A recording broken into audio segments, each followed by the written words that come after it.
En manchette aujourd'hui, reprise des activités à l'Arena suite à un bris majeur.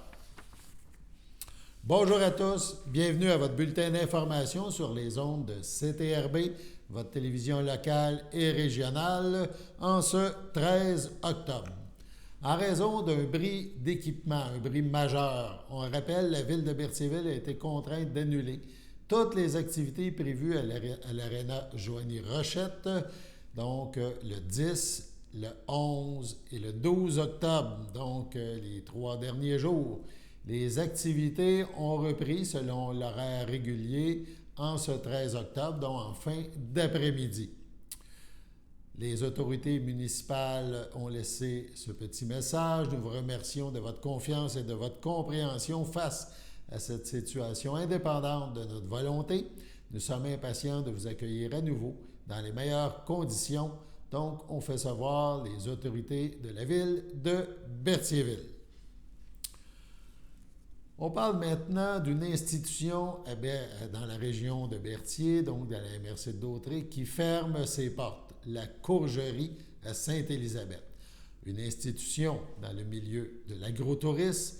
La Courgerie ferme donc ses portes à compter de ce dimanche. Une dernière saison qui marque la fin d'une belle aventure pour Pascal Coutu et Pierre Tremblay, qui se disent toujours jardiniers, gourmands, mais qui se préparent à une autre étape de leur vie, sur un autre rythme, avec d'autres projets. L'entreprise, fondée il y a 24 ans par le couple Coutu-Tremblay, a accueilli au fil des ans des milliers de visiteurs. Le rideau tombera donc pour de bon sur la Courgerie ce dimanche 17h. L'endroit se voulait pour plusieurs un lieu de pèlerinage annuel, histoire de cueillir soi-même sa citrouille, ses courges, et ce, chaque automne. Bref, ce week-end, une page touristique se tourne dans la MRC de Dautrey. La Courgerie accueille ce dimanche ses derniers visiteurs. On parle maintenant de golf. René Noël est de retour au club de golf de Berthier. Les nouveaux propriétaires du golf de Berthier, Jean-Claude Payet, Marco Gélina Sylvestre et Louis-Gilbert Fredette, tous du groupe Payet, et André Saint-Martin, l'homme d'affaires, constructeur, entrepreneur bien connu, réussissent un véritable coup de maître en tirant René Noël de 2 ans de retraite, et ce afin de profiter de sa vaste expérience dans le rôle de consultant dans ce projet de relance du club de golf de Berthier. Tout va très bien avec le groupe de Serge Savard, Mario Messier, les principaux acquéreurs du Mirage, où travaillait il n'y a pas si longtemps René Noël, mais l'appel du retour au bercail a, semble-t-il, été fort. On rappelle que de 1977 à 1992, soit au plus dynamique des années du golf de Berthier, René Noël y était le populaire professionnel. Éric Lafrenière, son successeur au Mirage, André Désy, est aussi du même endroit, et Martin Genet, toujours à Berthier, maintenant dans le rôle de surintendant du parcours, sont tous parmi ses élèves. Bien que solide compétiteur, ayant été champion du Québec 2 fois, la suite a dirigé René Noël davantage vers le côté gestion et administration. Avec son collègue Gilles Garot, il a institué la coopérative d'achat Pro Golf, devenue une réussite pan-canadienne. Il a été initiateur du club La Madeleine avant de devenir DG à Rosemère, où René Angélil, on rappelle, l'a embauché. Au Mirage, il a eu le flair de faire confiance à Déby Savoie-Morel pour diriger les opérations golf. Les nouveaux propriétaires de Berthier ont beaucoup investi dans le club jusqu'à maintenant. Le parcours est fermé pour une mise à niveau majeure depuis le début août. Il continue donc de travailler fort en repêchant René Noël notamment. Prochaine étape, une permanence à la direction générale, poste qui est déjà affiché. Dans le cadre de son entente de développement culturel avec le ministère de la Culture et des Communications du Québec, la MRC de Dautrey présente la 3e édition du Carrefour Culture plus Affaires, qui aura lieu, on le rappelle, jeudi 26 octobre prochain de 17h au Café culturel de la Chasse-Galerie à Lavaltrie. Issu d'un partenariat avec l'organisme hôte, la Ville de Lavaltrie, le regroupement des gens d'affaires et développement économique d'Autrey, cette opportunité de réseautage réunira des gens d'affaires du pôle Lavaltrie-Lanoraie et des artistes, artisans, promoteurs d'initiatives culturelles, responsables d'entreprises et d'organismes culturels de l'ensemble du territoire de la MRC. En plus de s'adonner à des activités pour mieux se connaître et tisser des liens, les participants auront la chance d'assister à une performance artistique de l'illustratrice lavaltroise Noémie Le Guédard. Pour s'y inscrire, les personnes intéressées doivent communiquer avec le service de la culture et des communications de la MRC par téléphone 450-836-7007, le poste 2525, ou par courrier électronique culture@mrcautrey.qc.ca. L'ACEF désire informer les Lanaudoises d'une augmentation des fraudes de type pop-up. Elle invite donc à la prudence. Les fraudes de type pop-up peuvent surgir au hasard de façon imprévue lorsque vous visitez un site web. Une fenêtre apparaît et vous incite à faire une action pour corriger une situation présentée comme urgente. Beaucoup de ces messages semblent provenir d'un logiciel de protection antivirus légitime. On vous donne quelques exemples. On vous demande de faire un scan de votre ordinateur en cliquant sur le bouton « Présenter » dans la fenêtre parce que le logiciel malveillant a été détecté. Le site que vous visitez est supposément infesté et on vous demande de téléphoner au numéro indiqué à l'écran pour avoir de l'aide immédiate. Une autre version vous informera que vos données personnelles sont en danger. On vous informe que vous êtes l'heureux gagnant d'un concours spontané et on vous demande vos coordonnées pour envoyer votre prix, etc. Si cela vous arrive, ne tentez pas de fermer votre navigateur ou la fenêtre elle-même. Pressez le bouton CTRL-ALT-DELETE simultanément afin d'ouvrir le gestionnaire de tâches. Mettez fin à la tâche de votre navigateur et faites manuellement un scan de votre ordinateur à l'aide de votre logiciel antivirus. Impliquée dans la région depuis 1971, l'ACEF Lanaudière est une organisation communautaire à but non lucratif qui a pour mission de sensibiliser, d'informer et de soutenir les personnes en matière de finances personnelles et de protection du consommateur.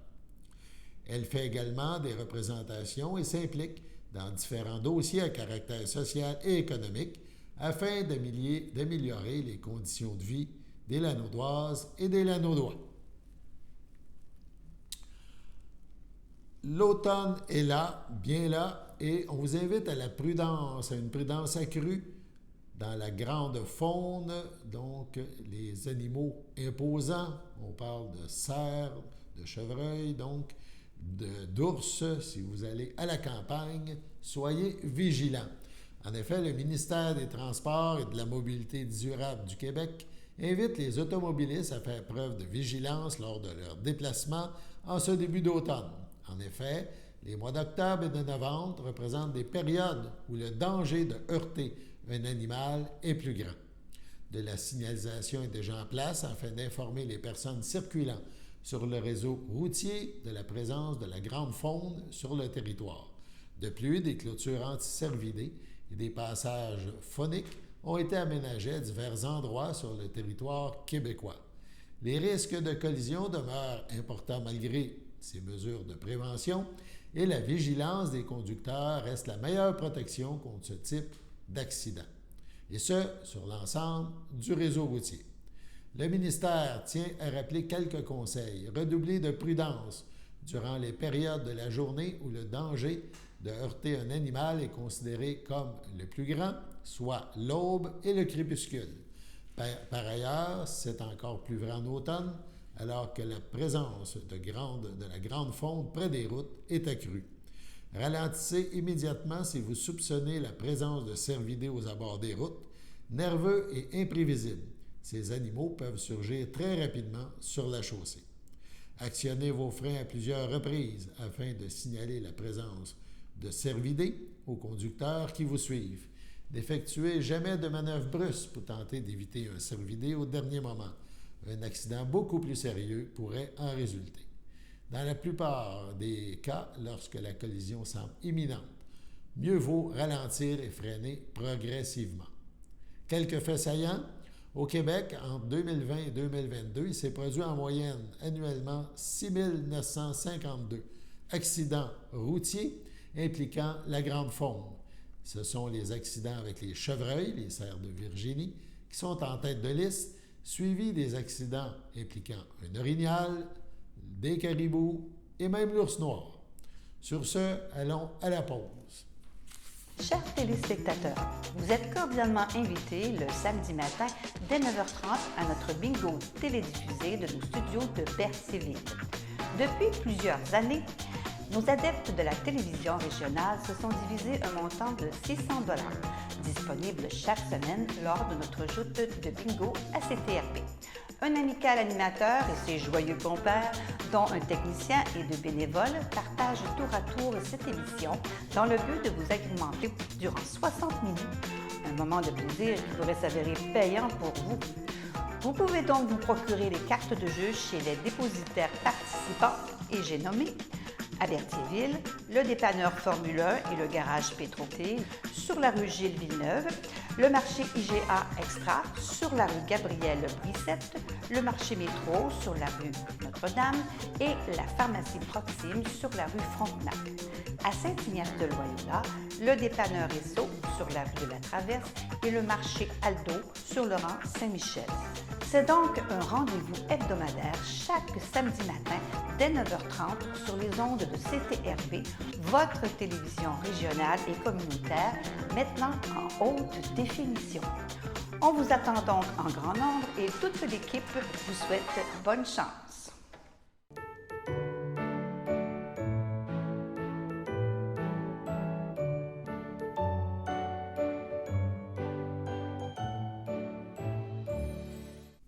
En ce 13 octobre, CTRB souhaite bonne fête au nom du CABA, du Centre d'action bénévole d'Autrey, à France Manègre et à Lucie Joyal. C'est votre anniversaire aujourd'hui, 13 octobre. Eh bien, toute l'équipe de CTRB se joint à moi et vous souhaite bonne chance.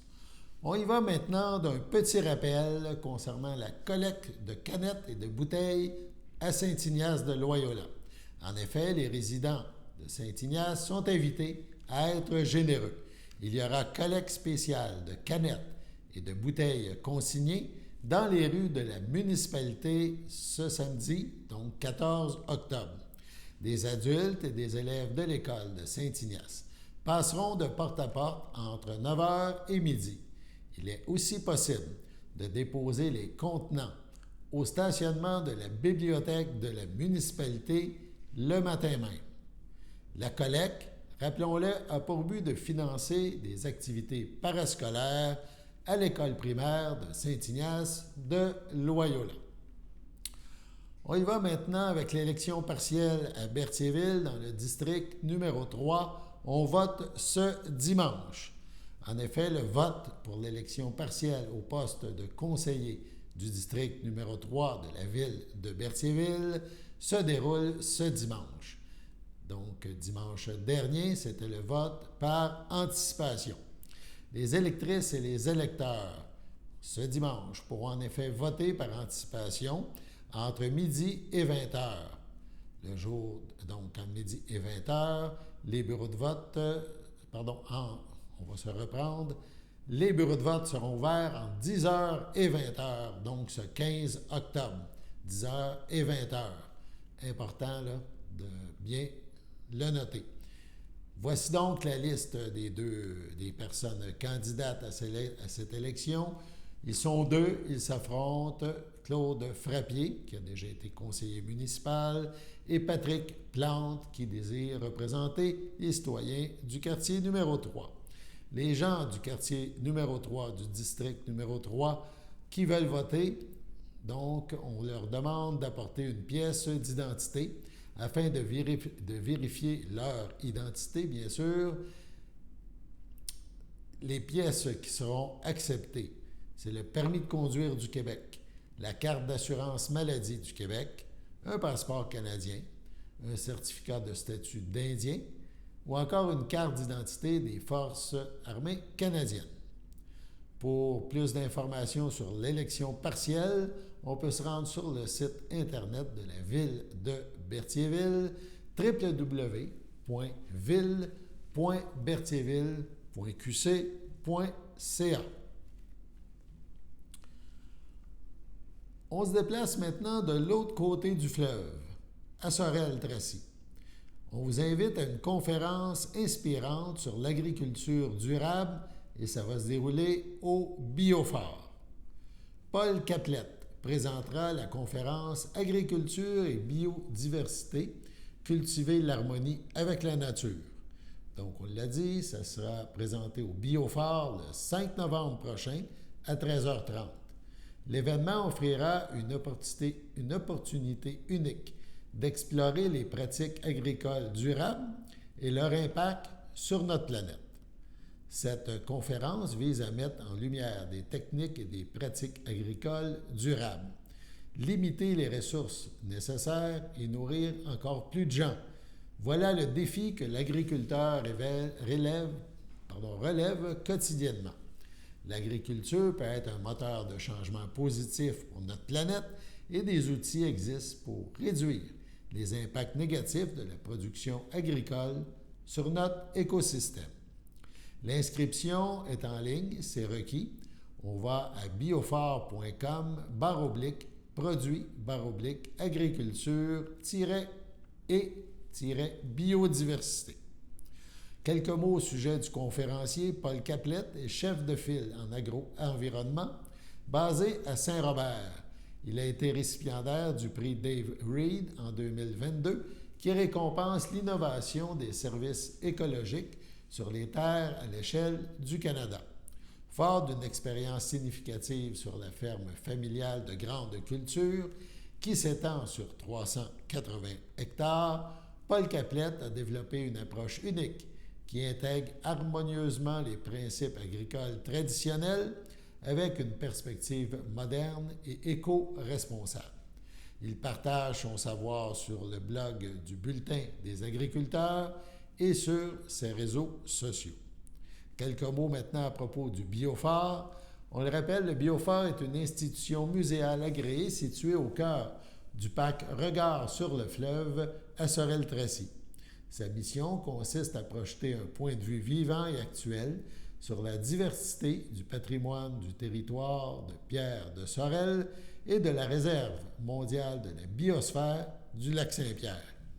Le Biophare fait œuvre d'éducation et d'ouverture sur le monde en présentant des expositions et en développant des activités qui témoignent de la vitalité et de la diversité du milieu de vie dans lequel il s'insère. On conclut nos informations par une petite nouvelle qui nous provient de Culture Lanaudière. Donc, l'organisme tient à informer qu'il reste des places disponibles pour ces formations de la saison automnale, une occasion en or pour revitaliser votre savoir-faire si vous œuvrez en culture. Ces formations sont animées par des experts prêts à vous guider et à vous aider dans votre progression professionnelle. L'automne incarne la session du renouveau, offrant le cadre idéal pour raviver vos compétences. En participant à ces formations, il est possible d'élargir ses horizons, d'enrichir ses connaissances et d'explorer de nouvelles perspectives. Donc, on vous invite à participer à ces formations. On vous donne les grandes lignes. La gouvernance pour les directions générales le 26 octobre. Rédiger son CV artistique le 7 novembre. Comment remplir une demande de bourse le 10 novembre. Et développer un réseau de contacts officiels les 14 et 28 novembre. Donc, pour plus d'informations, on contacte Culture Lanaudière. Sur ce, allons à la pause. Connaissez-vous notre frigo partage? C'est un frigo qui permet de lutter contre la faim et de contrer le gaspillage alimentaire. Les personnes peuvent se servir gratuitement selon leurs besoins. Nous avons besoin de vous pour le remplir. Nous acceptons les fruits, les légumes, les cannages, les produits céréaliers, les produits laitiers et les denrées non périssables. Nous n'acceptons pas les plats cuisinés à la maison, les produits déjà ouverts, les produits périmés, l'alcool, la viande et le poisson. Nous sommes ouverts du mardi au vendredi de 13h à 16h et les jeudis jusqu'à 18h30. Le frigo est situé à l'intérieur de notre comptoir meuble au 555 rue Montcalm en passant par le stationnement. Pour plus d'informations, contactez Stéphanie Ross, 450-836-6966 au poste 1. Suivez-nous sur Facebook.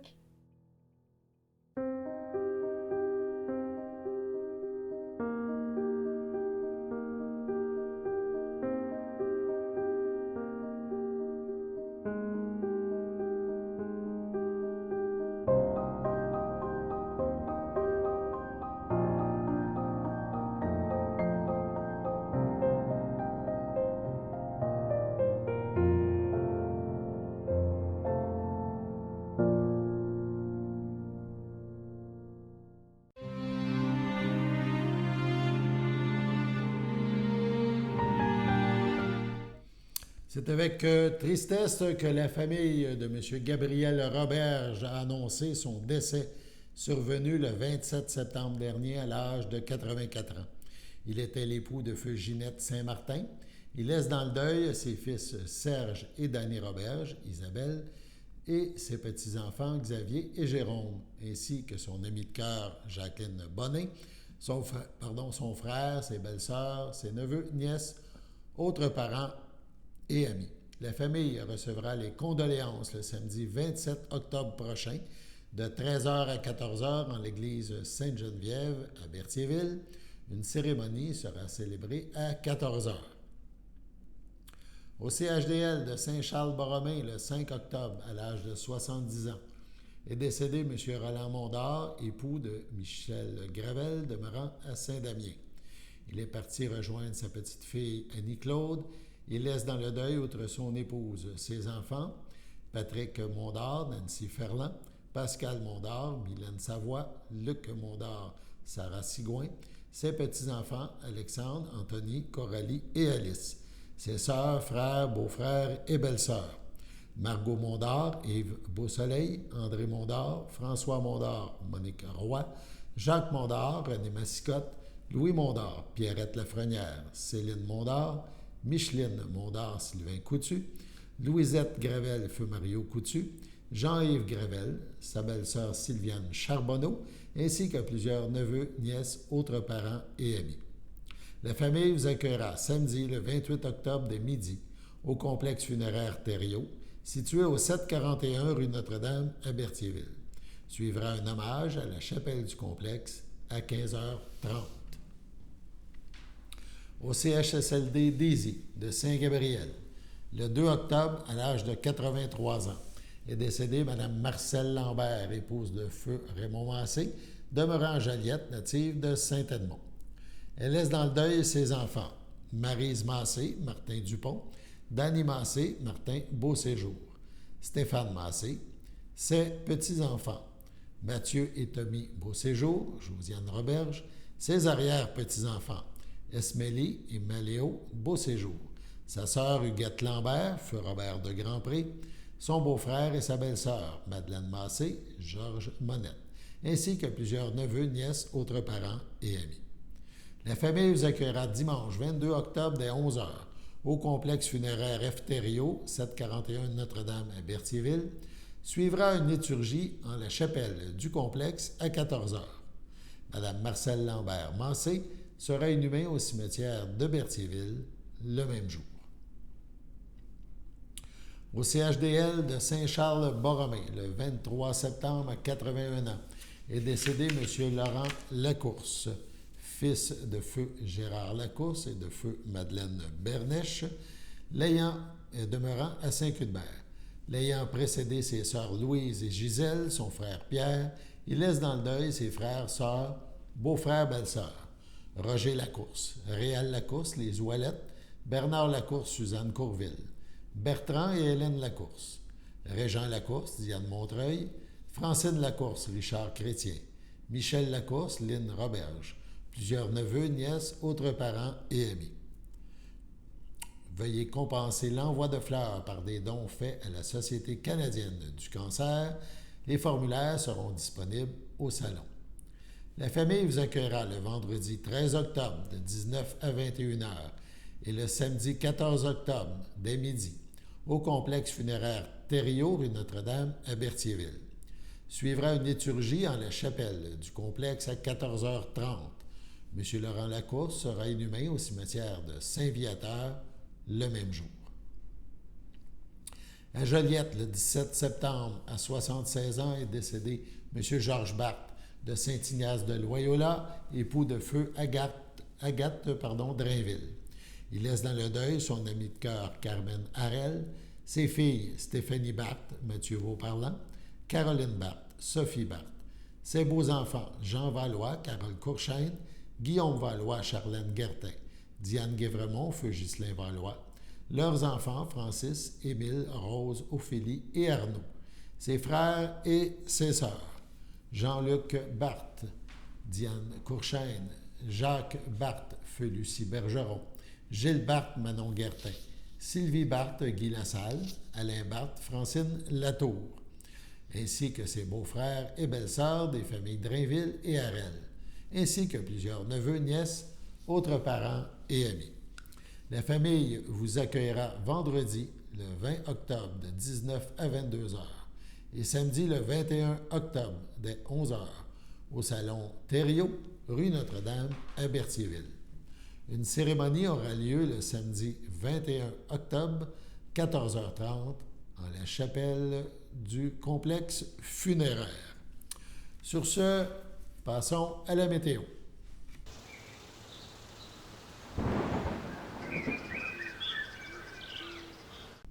Bienvenue à votre météo de cette fin de semaine. Aujourd'hui, vendredi après-midi, ce sera ensoleillé avec passage nuageux, une température de 15, un temps ressenti de 14. Vendredi soir, ce sera des passages nuageux, une température de 11, un temps ressenti de 9. Vendredi nuit, ce sera dégagé, une température de 7, un temps ressenti de 5. Samedi matin, ce sera ensoleillé avec passage nuageux, une température de 8, un temps ressenti de 6. Samedi après-midi, ce sera un ciel variable, température de 15, un temps ressenti de 15. Samedi soir, ce sera généralement dégagé, température de 11, un temps ressenti de 9. Samedi nuit, ce sera des passages nuageux, une température de 9, un temps ressenti de 7. Dimanche matin, ce sera un ciel variable, température de 9, un temps ressenti de 7.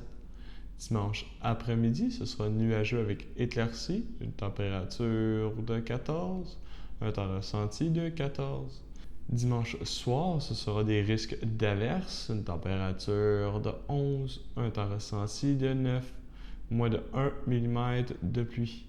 Dimanche nuit, ce sera des risques d'averses, une température de 10, un temps ressenti de 8, moins de 1 mm de pluie. Et voilà, c'était tout pour votre météo. Au nom de toute l'équipe, on vous remercie d'être à notre antenne. Alain Bellumeur au pupitre, on vous souhaite un bon week-end. À lundi.